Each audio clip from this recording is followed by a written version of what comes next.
All Century 21 real estate offices are independently owned and operated. Happy New Year. This is the Real Estate Roundtable with Century 21 Jack Ruddy Real Estate. Good morning. I'm Jackie Ruddy, broker, and with my husband, fellow realtor, Pat Devaney. Happy New Year. Happy New Year. Happy healthy New Year. Yeah, happy and healthy. Health is wealth. We have with us today Krista Naples, Fire Chief of the Dunmore Fire Department. Happy New Year, Chief. Happy New Year, Jackie. Happy New Year, Pat. Good to be with you again. Thanks for rejoining us. We're here every Saturday at 11 a.m., Sunday at 11:30 a.m., where we discuss everything real estate. We have a full-time real estate office with many relentless realtors who've been guiding, assisting, and advising clients in real estate matters for 50-plus years. If you have any questions, you can email them to us at questions@jruddy.com. That's questions@jruddy.com. Even if you'd like to suggest a topic, send it in, or you can give us a call at 570-344-6724. And when you go to jruddy.com, click on the webcam tab and get a live view of Dunmore Corners from the top of our building. And road conditions. Yeah, road conditions, that's right. And see what's going on. View our listings, search the MLS listings, and listen to archive radio shows by going to mobile-friendly jruddy.com.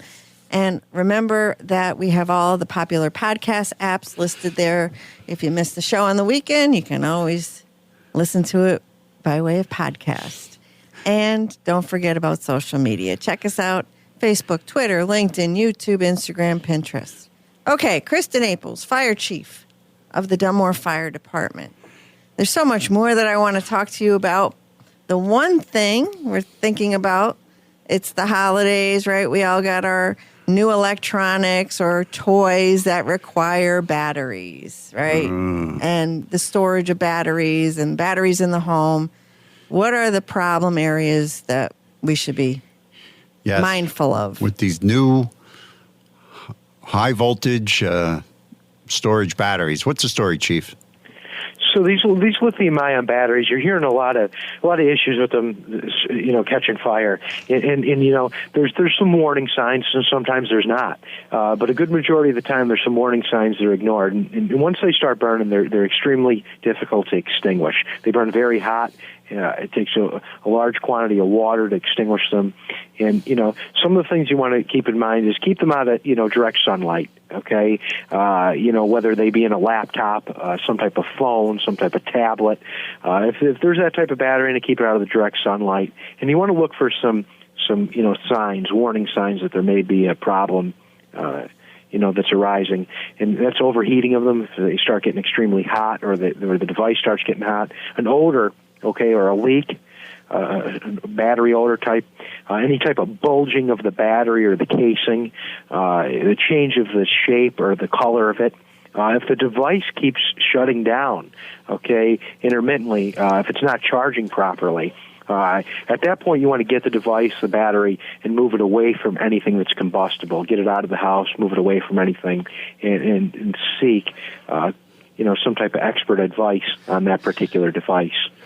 I have my drone license, and I have drones, and I have these large, expensive lithium batteries for my drone. And there's a way to charge them. I'm supposed to run them down to 50% if I'm going to charge them. But I have several, and I've noticed with one or two of them that I had to get rid of, and you have to dispose of them properly, that they started to swell. You talked about that a little bit, but you're looking at it, and the battery, the outside, the casing, it actually tends to get kind of distorted. Yes, spongy. Oh. You're looking at it, and it looks like somebody has pumped air into the battery, and it's starting to swell out. Now, these batteries cost me $125 a piece. The tendency with something like this is to say, it's not that bad. Can you throw them in the garbage? Sure. No, you're not supposed to throw them in the garbage. There's a correct way to dispose of them. And throwing them on the garbage truck that's going to catch fire going down the block. Oh, my God. Because they're going to crush it when they put it in there. Right. They crush everything. That's not the right way to get rid of them. Okay. There's a way to get rid of them. They recycle them. I do know that there is they say the best is the best option, and then there's should be certain recycling locations that you can bring them to, and that's something that you need to find out prior to getting rid of them. Okay, good advice. And so, any other Well, they used them on electric. These batteries, they're all different voltages. They use them on these electric bicycles. Everybody's got an electric bicycle now. If you look at everybody zooming around, they're all zooming around on them. These scooters that the kids all have, they all have these batteries. Wasn't there something a couple years back when everybody had them? They were the rage. Oh, those little hoverboard things? Yes. Yeah. And those are no names.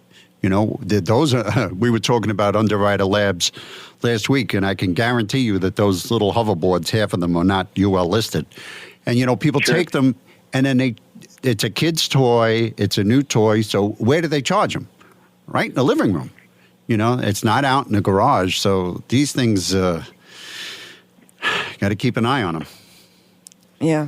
Absolutely. Destructive, right? Sometimes you'll even get them making odd noises, and you'll be listening and hear some type of odd noise besides some of the other warning signs that we talked about before, and that you really need to do something fast if you detect any of that. Fast is the key word. Get it out of the building.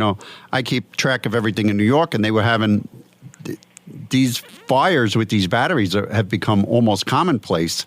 And when you get it in a high rise or a building like that, they literally explode. And like you said, they burn very hot. They're difficult to put out. So, they're great toys to have around, but you got to keep an eye on them. Like they need maintenance, just like anything else. Switching up the conversation, I don't know why, but I guess I'm thinking about it. Coal bins. A lot of times people had coal heat in their house. They switch to oil or gas or something else, and they have coal in the coal bin and they're not using it. Is there any problem with doing something like that? If you're not using it, you don't no longer have a coal stove or a coal heating unit. Get it out. Get rid of it. It's something that's there that that you're not using, and of course it's a hydrocarbon. It's a potential for a problem, and it shouldn't be there if you're not using it. Well, we see it in homes, and I could guarantee the owner that if they're going to sell the home, that the new purchaser does not want to inherit a ton of coal? No. But I'm sure it's not easy to get rid of it either, right? So it's a hassle, but people leave it there. And so, the last thing you want to hear is any problems because of it. But all right, what about coal stoves, wood stoves, and the proper necessary way to take care of getting rid of the ashes? Getting rid of the ashes. The ashes, remember, when you take these out, you want to put them you want to store them somewhere in a metal container, okay? So a covered, sealed metal container. You want to bring them outside at least 10 feet away from the house or any type of structure you have. That's where that needs to be stored to be as safe as possible. So again, store them, the cool ashes, you want to put them in a tight metal container, metal lid on it, give them out there about 10 feet or more from the house or a structure. I remember when I was a kid that there used to be ash cans that people would have. They were big, heavy metal garbage cans, and they were painted red, and they used to say ash on them. So I guess that's the correct way to get rid of it. Absolutely. Yeah, and do you see any problems in this area? Any house situations you've come across in the recent past where people may not realize that they're doing something incorrectly? What problems do you come across most often? The thing we come across is we come across poor maintenance of the wood stoves, the chimneys, furnaces haven't been serviced in quite a while, and they just don't do maintenance on them properly, and that's a big problem. Cleaning the chimney clean the chimney properly, you're going to prevent carbon monoxide issues potentially. You're going to get all that soot and all that burnable material out of the chimney to try to prevent a chimney fire. Obviously leads to a more significant house fire if it's not extinguished quickly. So that's a lot of the stuff. Poor maintenance. All right. Well, let's move our discussion to the outside, and it's not the time of year for this, but everybody's sitting around fire pits, outdoor heaters, fire tables. Fire tables are very popular. Very, very popular. Are you seeing any problems in those areas, please? So we haven't had any particular issues with them here in the borough. However, I have been privy to a couple instances where these fire tables and pits were put under, a covered-in porch with, combustible material around them and have ignited. So, you'd be very careful where you put them. They shouldn't be in an enclosed porch with a roof with, all combustible materials, woods, papers, etc. around them. So you really need to again maintain them properly and put them in the right area. Yeah, these fire tables, that they have a bottle of propane in them, so it's pretty much like having a barbecue. I mean, it's just Sure. the burner is just a different setup, so you got to be very careful with these things. Well, and then they're hot to the touch too. Oh, yeah, absolutely. Even though they're usually have a glass surrounding. And some of them don't have the glass around Right, them. and so it could be very dangerous, especially when there's children involved, right? All right. How about grills, outside smokers, grills, generators? Oof. So the grills, again, just like the fire tables, we don't want them under an enclosed area. We want to make sure that we're maintaining the propane, hose on it properly. Make sure it's a good, snug, tight fit. Make sure we're cleaning them the right way. As far as the charcoal grills, the same story as the fire tables. You need to have them in the right areas. You need to have them in a safe location. You need to make sure you're keeping small children away from them because of the heat. Okay, that component of it. And as far as generators, we really need to be careful with gas generators or diesel generators. They need to be far enough away from a home where they're not going to bring carbon monoxide into the home. So, besides for being far enough away, we really need to have good working carbon monoxide alarms in our homes. And we need to be monitoring that to make sure that we're not getting fumes in the house that are causing us to get sick. Very important. They should be at least tested once a month. The carbon monoxide detectors should be tested once a month? And at least once a month. All right, so there should be a fire alarm in each room of the house. What is the carbon monoxide? Is there one carbon monoxide per level of living space? Is that the rules now? They should be in, on each level of the house as well as in sleeping areas where you're sleeping. Oh, you put them in the sleeping areas too? Okay. Because we have it on every level. We have it in the basement, first floor, second floor, and upstairs on the third floor too. So they should really be, like I said, where you're sleeping. All right, Chief, let me ask you something that everybody's been talking about. What about these electric-powered cars? I'm watching the news, and all of a sudden there's a Tesla or a Neo or a Rivian that's on fire, and they can't put it out. What's the story with that? Have you heard anything? Is this a new trend because these cars are getting older and these battery packs are getting older? Is that something people should be concerned about? It is, and you see a lot of these fires. They're very hard to extinguish. Even in some areas, they're in even overseas. They're submerging them in water to put them out. They're actually putting them in almost like a dumpster filled with water. They're submerging the whole vehicle, picking it up with a large wrecker or a crane, and submerging it just to get it to go out. So they're very dangerous. So I would say that if you're an owner of one of them, you really need to know the car very well. If there's any type of recalls from the manufacturer or anything like that, you really need to be heaving that and taking care of it as soon as possible. Parking them in attached garages, I guess, could be somewhat of a concern, especially if there's some type of known issue with the particular make, model, and brand you have.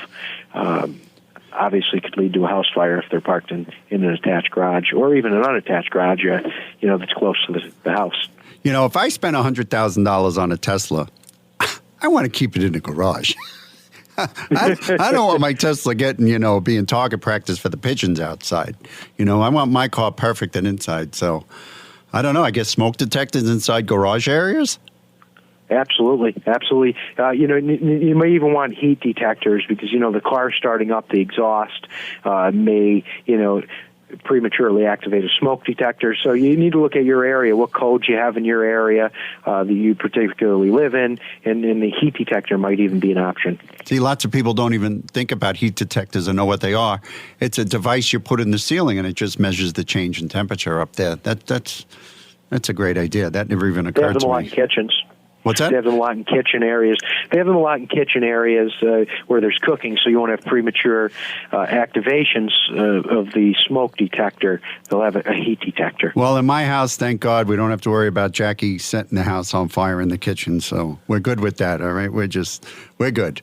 Yeah, but my Tesla in the garage. The Tesla in the garage might be a problem, though, if we get one. I don't have a Tesla. With us today is Chief Kristen Aples, Fire Chief of the Dunmore Fire Department. We're going to head towards a break. Before we go, I'd like to say hello to James Walsh. James Walsh listens to our show regularly. He called in and talked about that, and he's very excited that he is a faithful, loyal listener, and we appreciate that, James. Thanks for tuning in. Pat, would you like to review a listing? Yes, we have a 3-bedroom, 2-bath colonial-style home at 304 Conroy Street in Scranton's East Mountain for $235,000. This bi-level home has wonderful views of the valley from the spacious covered rear balcony. This home is in move-in condition with beautiful hardwood floors, ductless air conditioning, new water heater, new windows, all of this in a quiet location. The home also has a large concrete parking area with plenty of off-street parking and a built-in 1-car garage.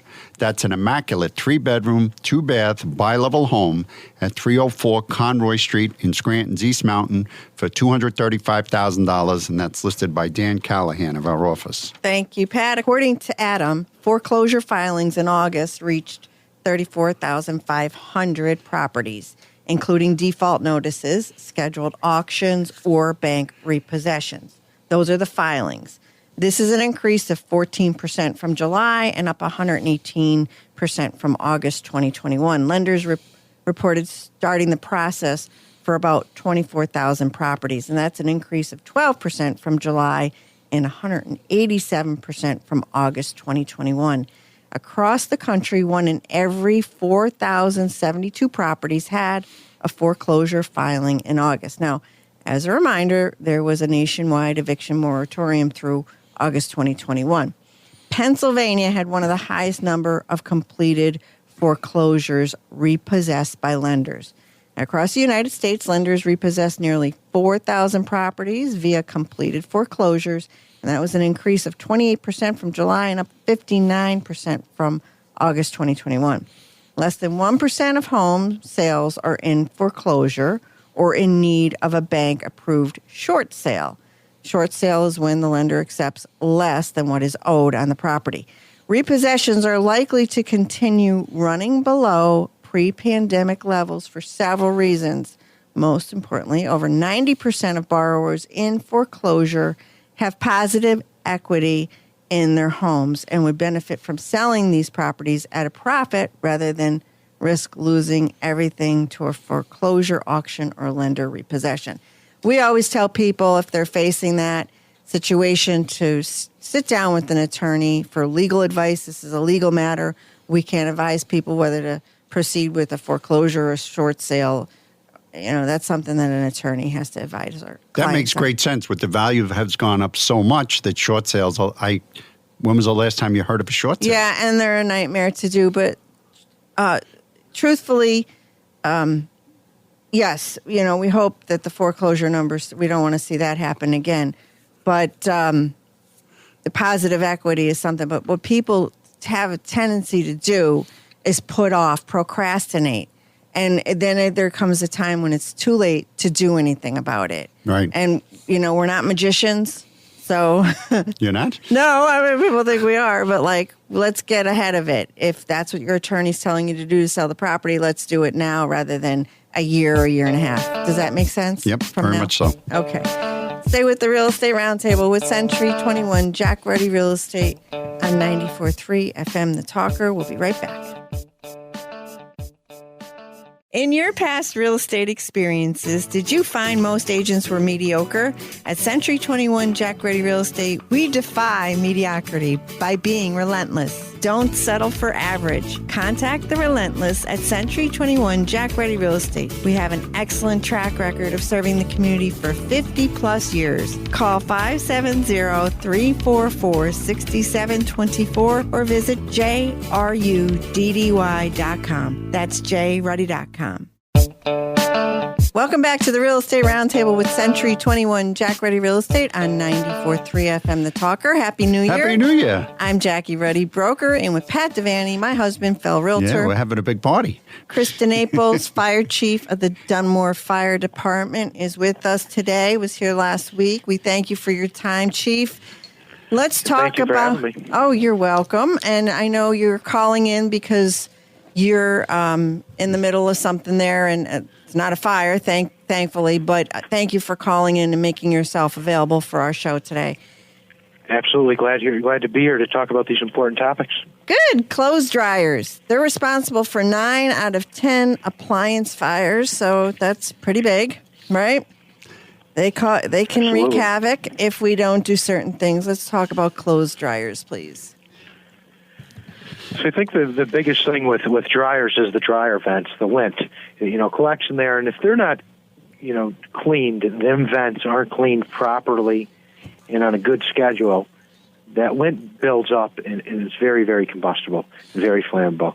And the thing you need to remember is, somebody that washes one load of clothes a week versus a house of, a big family that washes 3 or 4 loads a day, the frequency of cleaning that lint out of that vent, that dryer vent, is much different for, the load that's cleaned once a week versus once every 3 a day. So you need to really keep that in mind. How much do you dry clothes? And that's going to determine how much lint is in there. After every load of wash, it's important to clean the lint tray out, okay? Get rid of that lint. Make sure there's no lint around it. And, some dryers are gas dryers, some dryers are electric dryers. You want to make sure that they're secured to the utility properly and, they're maintained. If there's something isn't working right on them, you need to get that taken care of. And the one big thing with lint vents is the length of them. I know some houses, they have them very closely installed to an outside wall, and it's not a very long duct on the vent, and there's a lot less to deal with that, where, sometimes they're run 10, 12 feet, and there's a lot more area that you have to clean, and a lot more lint could build up in there. What about those plastic dryer vents that you see in the basement? And you walk into the basement, and the whole basement is like covered with like lint. It looks like spider webs, but there's lint everywhere. You think that there's a problem with those? Absolutely. All that dust hanging around isn't a good thing by any means. Well, people don't clean the vent itself. I mean, when we did our house over, we did a hard pipe all the way out, and like you said, it's about 10 feet. But we also have this brush, and thank you for bringing it up, Chris, because now I'm going to have to go home and do the dryer vent because I'm getting the look from the wife over here. And it's a long brush, and it's about 15 feet long, and it goes on the end of a drill, and it spins around, and it pulls out all of the lint that accumulates in there. Sure. Yeah, and so It's a nice tool. we're only a family of 3, but I do a ton of laundry. I don't do 3 loads a day, but I do quite a bit. I do more than once a week, right? Right. And I'm not allowed to do the laundry, Yeah, so no, that's my thing. That's my department. I'm not allowed to touch the washer machine. Okay. How about Christmas lights outside? Any safety advice you have regarding the lights and access to those lights? We're going to be taking everything down now. Any tips you have for us, please? I think that the biggest thing is to, especially for some of us who don't work in a job where we're on ladders a lot, make sure that you're comfortable on the ladder before you go up and get on a roof, and or there's icing conditions, especially January, February, bad weather here in NEPA.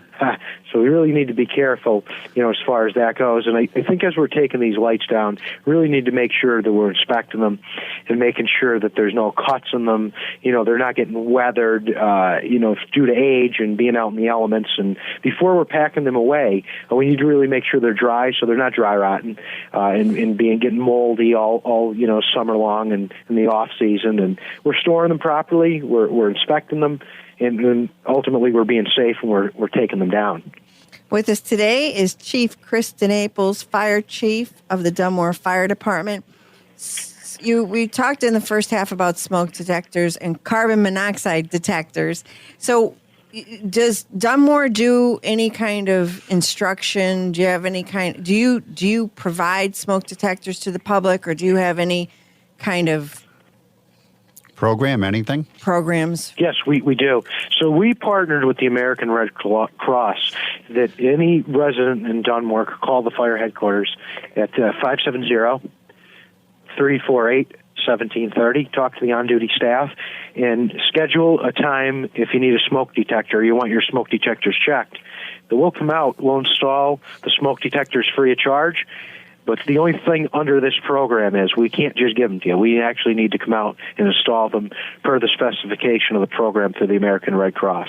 So it's a great program. I recommend that anybody who doesn't have them or doesn't know if they're older or they're not working properly, give us a call. We'll come out. We'll check them. If we need to install new ones, we'll install new ones. And again, it's free of charge to any borough residents.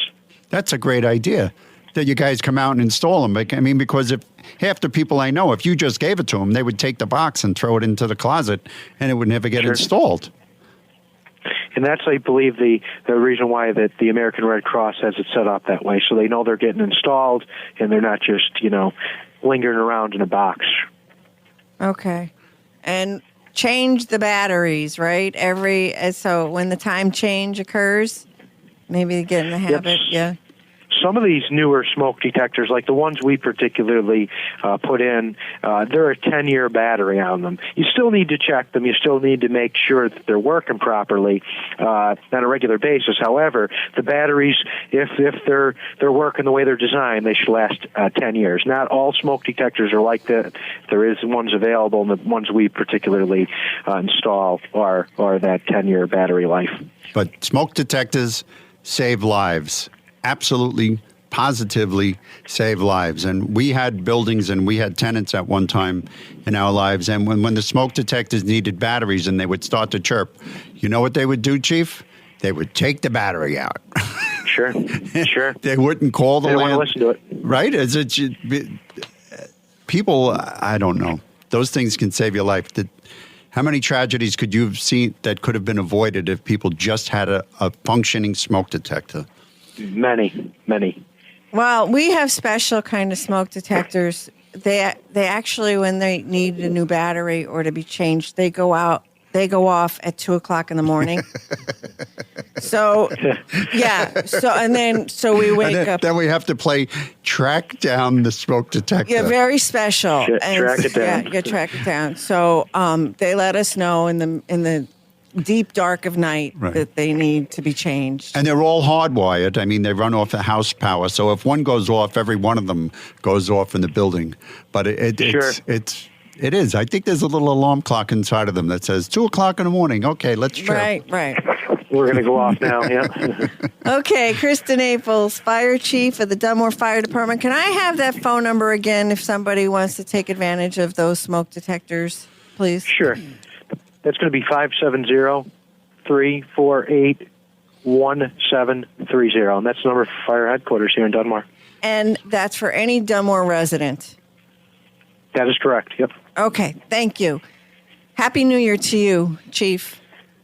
Happy New Year, Jackie. Happy New Year, Pat. Thank Thanks you, for your Chief. time. Thanks for having me on. Thank you, Chief. Thank you. Pat, would you like to review a listing? Yes, we have a 3-bedroom home at 432 Madison Avenue in German for only $149,000. This home is in good condition with many updates, including a new panel box, and the house has been rewired. The home has a new roof, newer insulation, sheetrock, and flooring. This home sits on a level 50 by 170 lot with plenty of off-street parking and low taxes of only $1,500 a year, and it is also in the Lakeland School District. That's an affordable 3-bedroom home at 432 Madison Avenue in German for only $149,000, and that's listed by Stacy Granza of our office. Happy, healthy New Year to all our listeners. And remember, we're back next Saturday at 11 a.m., Sunday at 11:30 a.m. for more Real Estate Roundtable with Century 21, Jack Ruddy Real Estate on 94.3 The Talker.